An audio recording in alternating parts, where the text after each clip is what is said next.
الرحمن الرحیم۔ شروع اللہ کے نام سے کہ جو بڑا ہی مہربان اور نہایت رحم کرنے والا ہے۔ محترم سامعین، آج کا جو موضوع ہے کہ معاشرے کی اصلاح کا طریقہ کیا ہے۔ یقیناً اختلافات، کشیدگیاں، کشاکش اور لڑائی جھگڑے یہ ہر جگہ ہوتے ہیں۔ جب چند انسان اکٹھے رہتے ہیں اور بستے ہیں تو ان میں ٹکراؤ ضرور پیدا ہوتا ہے۔ آپ بھی انسان ہیں اور انسانوں ہی کے درمیان رہتے ہیں اور بستے ہیں، اور آپ مختلف طرح کے تعلقات میں جکڑے ہوئے ہیں۔ کسی سے رشتہ داری کے تعلقات ہیں، کسی سے پڑوس کے روابط ہیں، کسی سے لین دین کے معاملات ہیں، اور ان تمام معاملات اور تعلقات کا نام معاشرتی زندگی ہے، سماجی زندگی ہے۔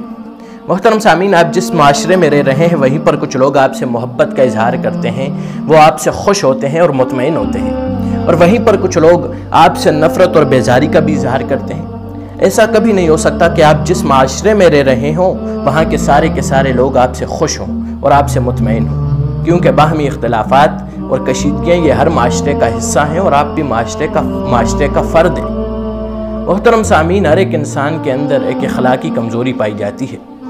دراصل یہی وہ کمزوری ہے کہ جو معاشرے میں فسادات کو جنم دیتی ہے، اور ایک انسان اس کمزوری پر قابو پا کر اپنے معاشرے کو اور اپنے خاندان کو تباہیوں سے بچا سکتا ہے۔ اور یہ کمزوری یہ ہے کہ انسان اپنے حقوق کے مطالبے میں تو انتہائی حریص ہوتا ہے، انتہائی تیز ہوتا ہے، جبکہ حقوق کی ادائیگی کا وقت آتا ہے تو وہی انسان بخیل بن جاتا ہے۔ یہ بخل اور حرص انسان کی وہ سب سے بڑی کمزوری ہے کہ جو معاشرے میں کشیدگیوں کا باعث بنتی ہے۔ محترم سامعین، انسانی زندگی بہت سے تعلقات میں جکڑی ہوئی ہے۔ آپ کسی کے بھائی ہیں، کسی کے رشتہ دار ہیں، کسی کے استاد، کسی کے شاگرد ہیں، اور ان تمام رتبوں کا لحاظ کرتے ہوئے کچھ حقوق آپ پر دوسروں کے ہیں، کچھ دوسروں پر آپ کے ہیں، اور اسی طرح مالی لین دین کا معاملہ ہے۔ آپ کسی سے کچھ لیتے ہیں، کسی کو کچھ دیتے ہیں، یا کوئی آپ کا قرض دار ہے یا آپ کسی کے قرض دار ہیں، یا کوئی آپ کا ملازم ہے یا آپ کسی کے ملازم ہیں، تو ان تمام مراحل میں ایک انسان اسی اخلاقی کمزوری کا شکار ہو جاتا ہے۔ اور المیہ یہ ہے کہ ہمارے معاشرے میں معاملات کی بنیادی کچھ اس طرح رکھی جاتی ہے کہ جس میں اپنا فائدہ ہو اور دوسرے کا نقصان۔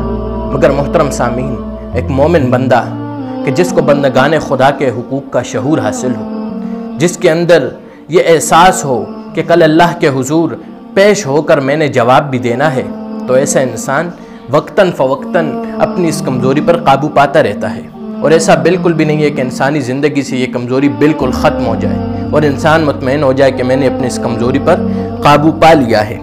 محترم سامعین، دنیا آزمائش کی جگہ ہے، اور کمزوریوں پر قابو پانا اور پاتے رہنا زندگی بھر کا کام ہے۔ پھر بھی یہ کمزوریاں ختم نہیں ہوتی، دب جاتی ہیں، مسلسل کوشش اور توجہ سے دبی بھی رہتی ہیں، مگر بار بار سر اٹھاتی ہیں، اور بار بار انسان ان کمزوریوں کا شکار ہو جاتا ہے۔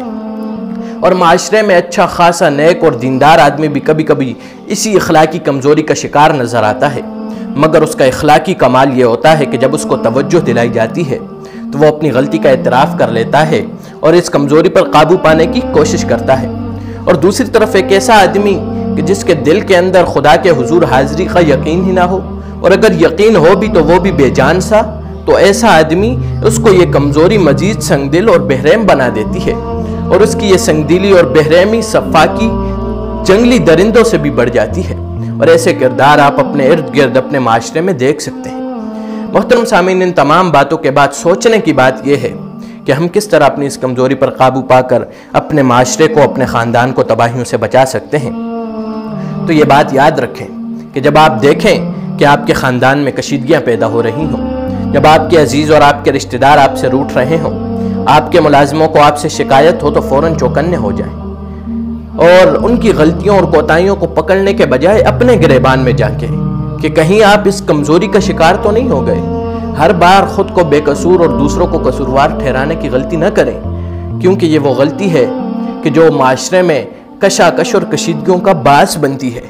محترم سامعین، آپ جس کمزوری کو دوسروں میں دیکھ کر افسوس کرتے ہیں اس پر، تو یہ یقین کر لیجئے اور بغیر دلیل اور حجت کے یہ مان لیجئے کہ وہی کمزوری آپ کے اپنے اندر بھی موجود ہے، اور اصلاح کا بہترین طریقہ یہی ہے۔